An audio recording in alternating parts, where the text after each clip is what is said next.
Saotra Andriamatoflo ary miarabanao mpanajana, miaraba mpanajana koa ny birao maharitra ato amin'ny lolon'ny Madagasikara, miarabanareo lolon'ny Madagasikara, isika membre ny gouvernement, isika rehetra ianareo mpanao gazety. Raha mijery ny sehatry ny fizahantany sy ny asa tanana atsika dia voalohany misaotra n'Andriamatoflo pirenena sy Andriamatoa Prime Ministre nametraka fitokisana tamin'ny tenako ary nanendry ahy hanao adidy lehibe eto amin'ny firenena amin'ny fampandrosoana ny Madagasikara amin'ny alalan'ny fizahantany sy ny asa tanana.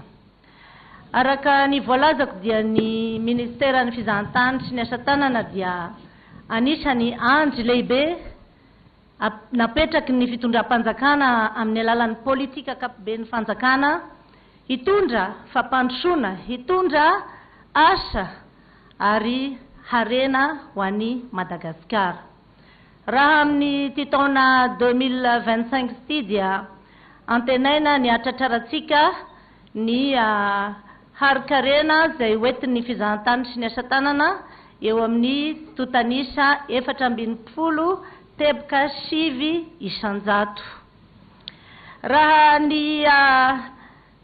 vola nampidiry ny sehatry ny fizahantany tamin'ny taona 420 raha eo amin'ny resaka asa tanana dia napiditra 39 millions d'euros tsika tamin'ny 2024 ary nisy taam-piakarana eo amin'ny 18.10% amin'ny période 5 ans nandritra ny Covid-19. Totanisa eo amin'ny olona eo amin'ny 2,300,000 no miasa anatin'ny sehatry ny asa tanana isanandro ary antenaina eo amin'ny malagasy miisa 12 tapitrisa no mivelona amin'ny asa tanana eto Madagasikara. Raha ny resaka fizahantany indray koa dia 780 millions US dollars no recette azon'ny firenena tamin'ny sehatry ny fizahantany ary fahatelo aorian'ny arenan-kibon'ny tany sy ny varotra ny fizahantany sy ny asa tanana amin'ny fampidiram-bola ho an'ny firenena ary mampiasa olona mihoatra ny 570 direct sady telo tapitrisa ny emploi indirect. Hitatsika ny firoborobony fiaramanidina avy any ivelany araka ny fitarian'ny haitarika nanany Andriamatoflo fa raha voalan'ny ministra ny tenako tamin'ny mois d'août dia ny 4 septembre tsika no nandray ny tsidina Emirates izay nanomboka amin'ny tsidina telo teto Madagasikara. Raha tamin'ny mois de décembre zany dia efa niakatra anakefatra ireo tsidinareo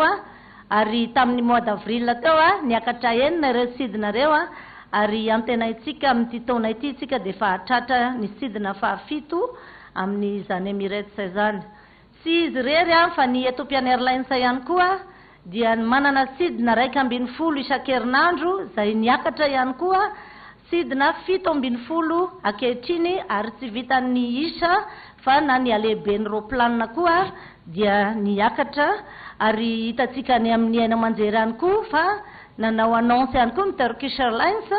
ampiakatra ny isany fiaramanidina ary toy izany koa ny Air France izay nampiakatra ihany koa ny fiaramanidina. Midika izany fa miakatra ny tahan'ny mpizahatany eto ary atsiboko ihany ho an'izay rehetra mpanarasy ny filoham-pirenena fa miasa ny gouvernement. Miasa ny gouvernement ary misy proof mitoka amin'ny tendany ny fampandrosoana hoentin'ny membre ny gouvernement amin'ny fampandrosoana any Madagasikara. Ny amo zany dia hoe aoka tsika hifatoka amin'ny asa ho fampandrosoana ny firenena izay tanindrazana iombonana.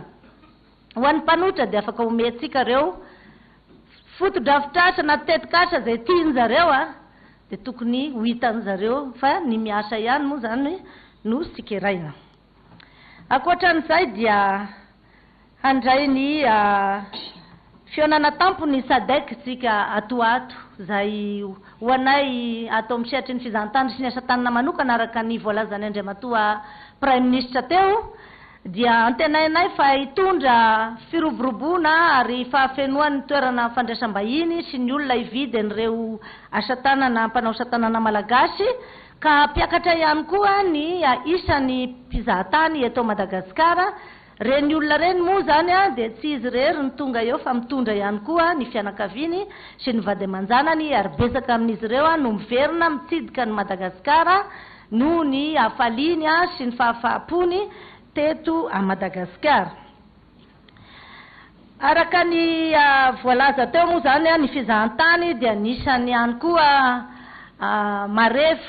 satria miankina amin'ny filamina ny firenena anankiray miankina amin'ny zavatra rehetra.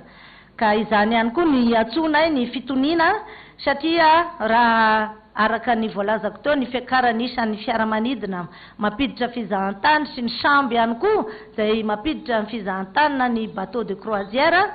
dia miakatra ny isan'ny mpizahatany ary efa mihoatra ny année de référence tamin'ny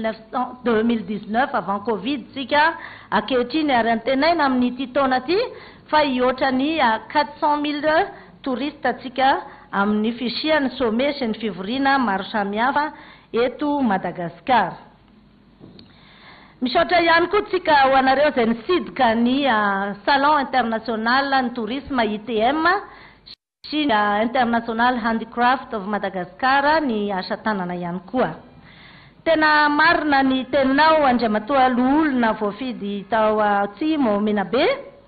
satria trano eva mihoatra ny 500 no napiranty tao ary raha zerentsika ihany ny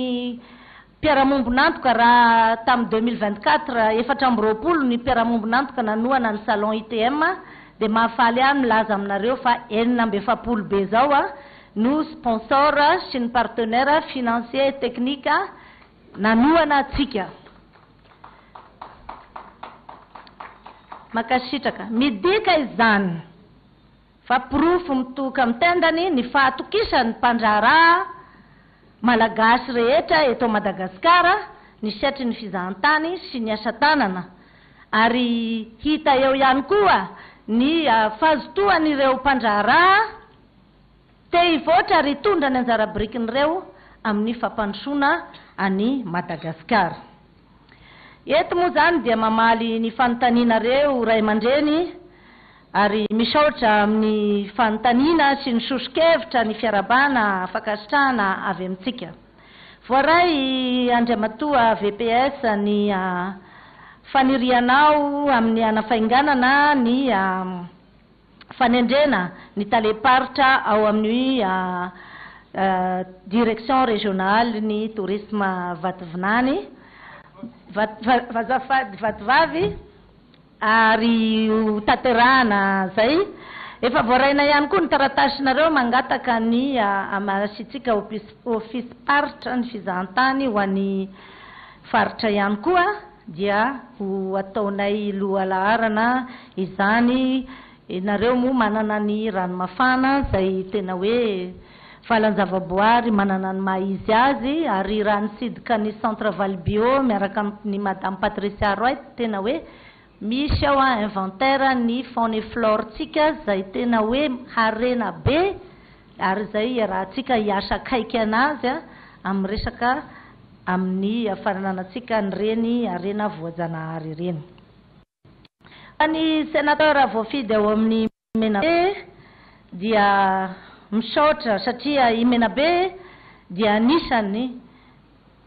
ny ahafantarana ny Madagasikara. Ny logo ny ministera dia baobab, ny sary rehetra zay manambara ny Madagasikara dia ny allée de baobab. Tiako tokoa i Morondava ary betsaka ny tenako tany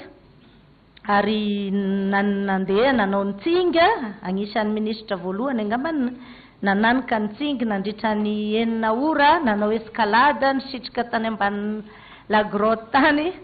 fa tena tsara sy kanto i Madagasikara. Tsy nanao tsinga any tany a Morondava fa nanao saut en parachutiste koa nizery ny fahatsarany i Morondava midika izany ny engagementko amin'ny asa zay ataoko zay inoako fa hitondra fampandrosoana any Madagasikara. Eto moa zany de nangataka anao am'le hoe isiny vol avy any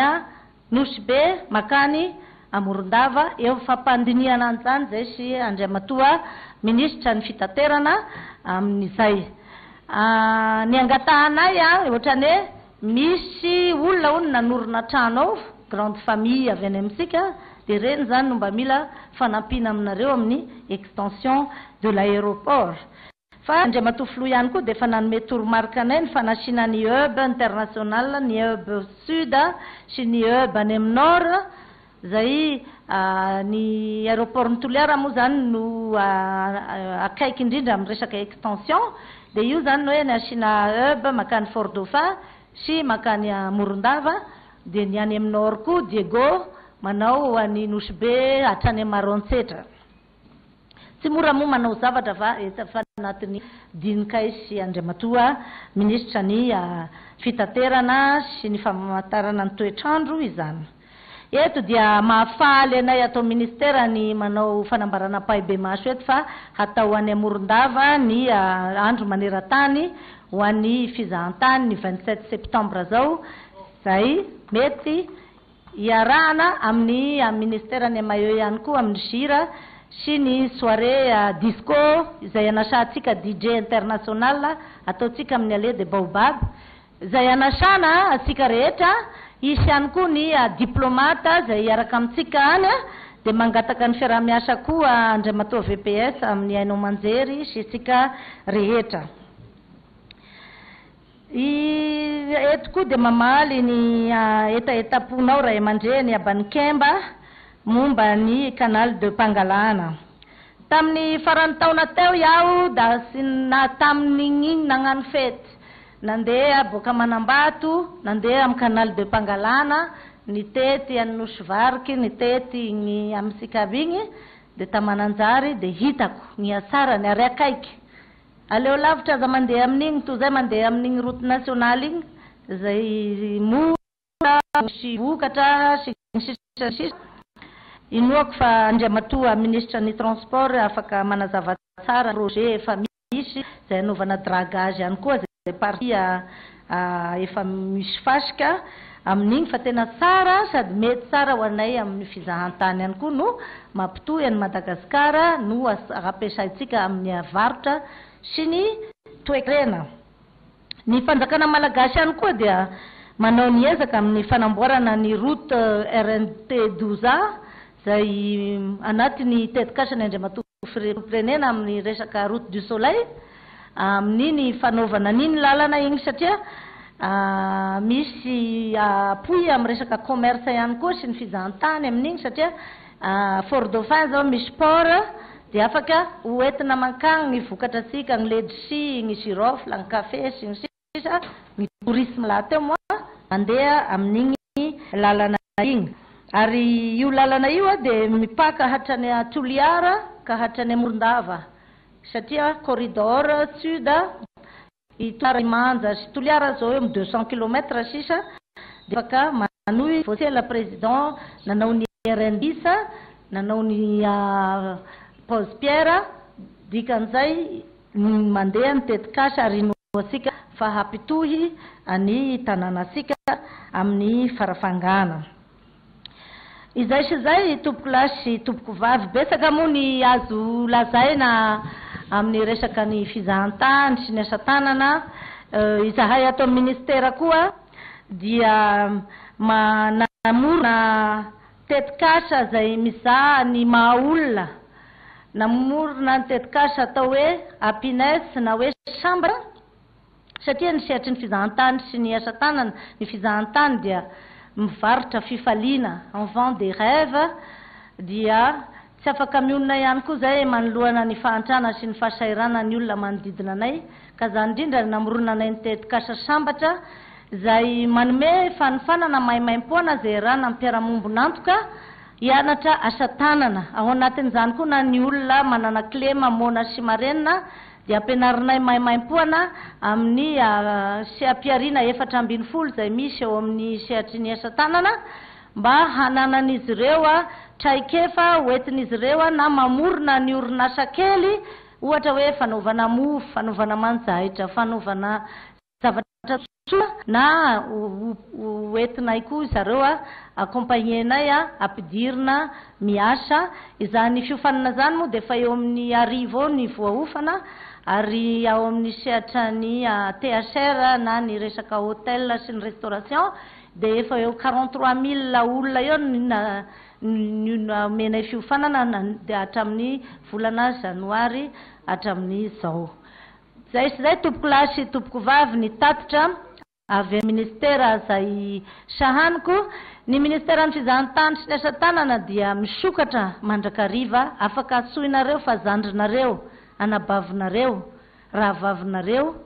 amin'ny asa ny sosokevitra rehetra raha ohatra misy tianareo atao projet festival zavatra maro samihafa amin'ny taoko avy zao ny resaka amin'ny sénateur Sieba hoe hagnano festivaly ho an'ny kolontsaina bara atsika satria voavinanao ny caméléon tany Amboasary zahay tamin'ny herinandro teo dia misokatra ary vonona ihaino anareo amin'ny torohevitra rehetra satria inoako fa ny hevitry ny maro mahatakadavitra dia makasitraka tompoko lahy sy tompoko vavy ampanajana tompoko.